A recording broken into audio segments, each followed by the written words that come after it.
Lo paranormal, wow. ¿En qué jardín entramos, tío? Lo paranormal. Yo es que soy el escéptico número uno, ¿y sabes por qué lo soy?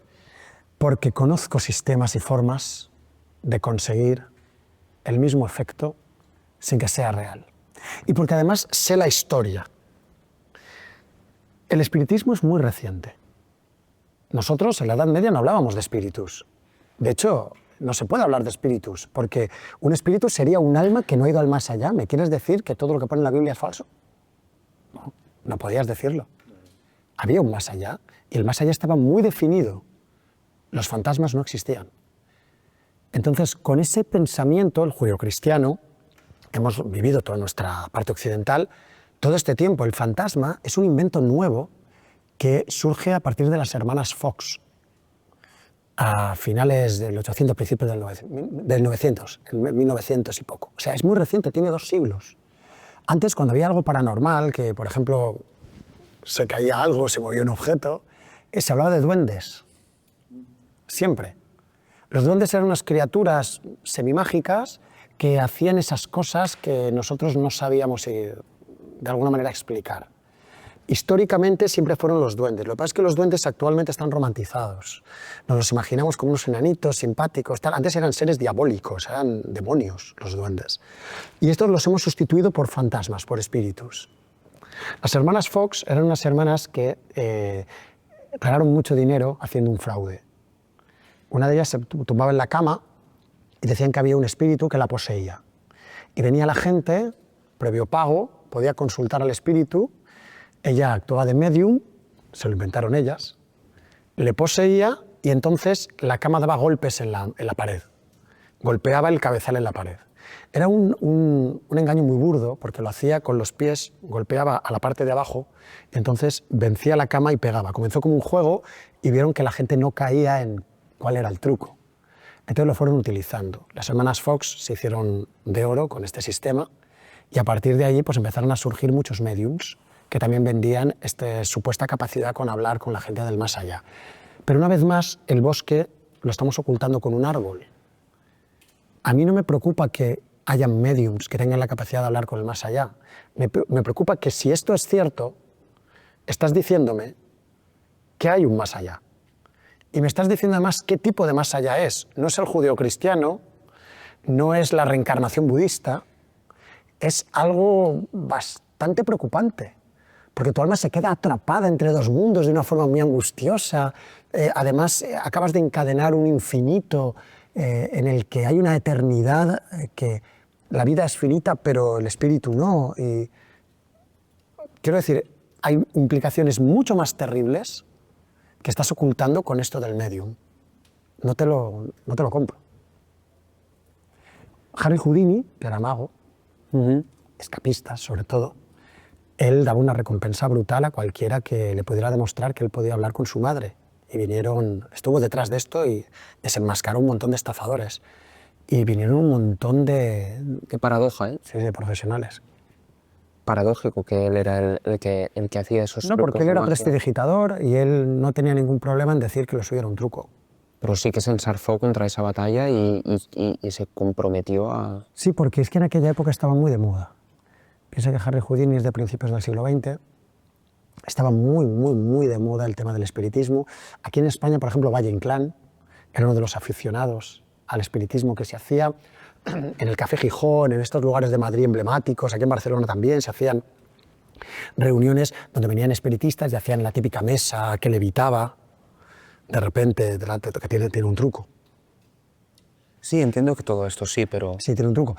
No voy con ello a condenar a gente que genuinamente realiza este tipo de actos convencidos de que lo están haciendo.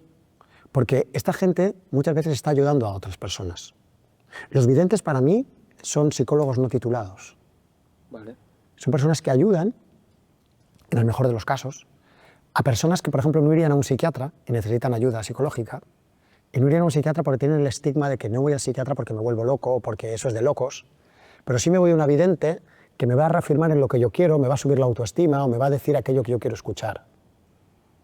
Me va a tirar las cartas y me va a decir que el malo no era yo, sino que era mi jefe y que además ahora vienen buenos tiempos. Yo eso lo voy a defender siempre. Y creo que estos videntes lo hacen genuinamente porque en realidad son émpatas. Son personas que se saben poner en el lugar del otro y realmente sí ven el futuro, pero como te he explicado anteriormente, no como una realidad de que el futuro exista como algo escrito, monolítico en piedra, sino como una deducción lógica que ellos hacen y que consiguen llevar al detalle en cuestiones que luego resultan. Algunas no resultan, pero las que no resultan olvidas fácilmente, no las recuerdas, solo recuerdas con un sesgo de confirmación aquellas que se han sucedido y dices, este tío es brutal, es un vidente brutal porque me acertó esto. Vale, y todas las veces que no acertó las has borrado ya, ¿no? Así es como yo lo veo, ¿no? ¿Has conocido a alguien que tuviera una capacidad que no puedes explicar? Muchísima gente. Que yo no sepa explicarlo no significa que sea cierta. Ah, Del mismo modo, que yo sepa explicar muchas cosas no significa que esta gente no exista. pero de la misma forma que en el Fulas tú hiciste un espectáculo que no supieron explicar, pero eso no quiere decir que no hubiera un truco o una estrategia. O puede ser que no haya un truco y ellos estén buscando el truco donde no lo hay, porque quizás yo estoy utilizando otro tipo de técnica que no es magia. Por ejemplo, si yo saco a través del lenguaje corporal o te manipulo por medio de programación neurolingüística a que tú realices una acción, tú puedes buscar un truco que no lo vas a encontrar, porque no lo hay. El truco es que yo he condicionado tu mente. Claro, si sales del mundo de la prestidigitación, estás en otro mundo. Qué barbaridad. Es que me gusta cómo mezclas esa parte científica con esa parte esotérica del espectáculo. Es que hay un equilibrio muy interesante. A ver, yo no quiero desvelar... Yo no veo fanatismo en ti. No. Lo que muchos siento de... Hay un fanatismo, hay una pasión y eso te quita esa credibilidad, ¿no? que en cambio tú tienes.